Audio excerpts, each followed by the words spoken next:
When you're playing piano, most of the magic is happening in your fingers. But your feet play a role as well, especially your right foot, which is controlling the sustain pedal.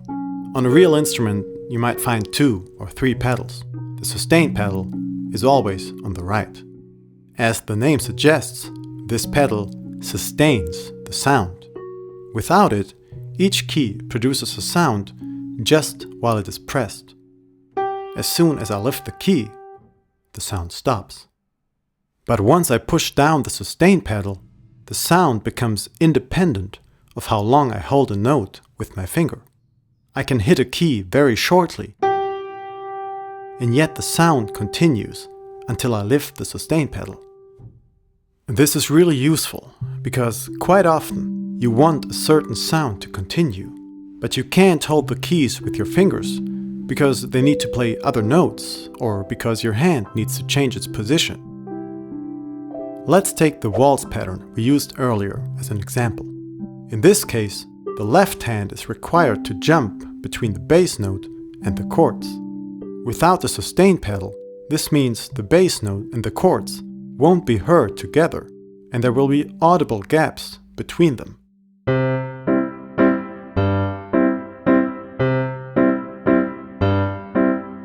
Now listen to how different this sounds when I use the sustain pedal.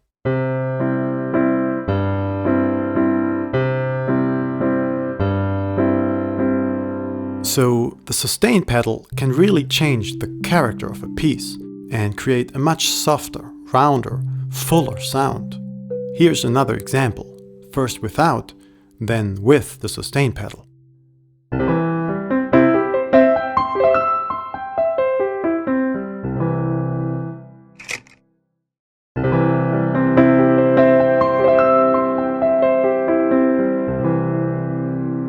Quite a difference, right?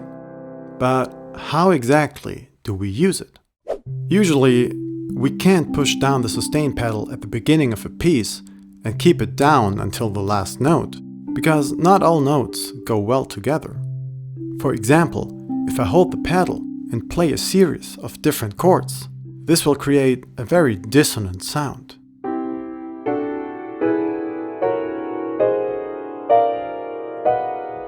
That's why we need to pay attention to harmonic changes. Whenever a piece enters a new harmony, which could be indicated by a chord symbol or a new bass note, it makes sense to lift the sustain pedal to let go of the old sounds and then push it down again for the new harmony. In many cases, harmonic changes happen from one bar to another, so as a rule of thumb, it often makes sense to lift and hold the sustain pedal for each bar. The more experience you have, the more you will learn to trust your ears. Now, what makes this a little tricky at first is the right timing of your foot's movement. It's likely that your initial impulse will be to move the sustain pedal in a parallel motion to your hand. For example, if you play 2 different chords, you might push the sustain pedal down together with the chord, then release both of them at the same time, and do the same thing for the next chord. However, we want to use the sustain pedal to bridge the gap between sounds while we move our hand.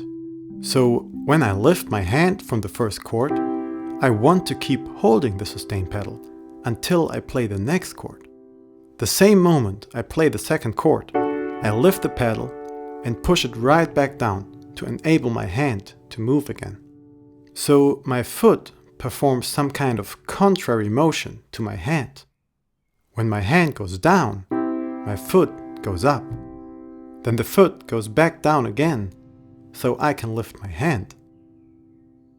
Of course, the faster you perform the pedal release, the more flexible you'll be on the keyboard. So a very typical motion pattern for our foot would be that it spends most of the time holding down the pedal, interrupted by very short releases. A great way to practice this is to play different chords and perform this quick movement with your foot whenever you press the keys with your hand.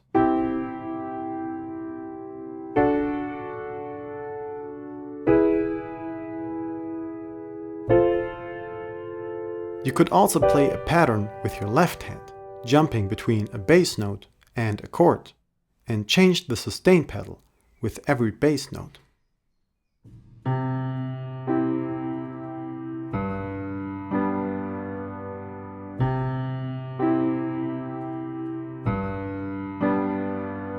It's a bit like learning to drive.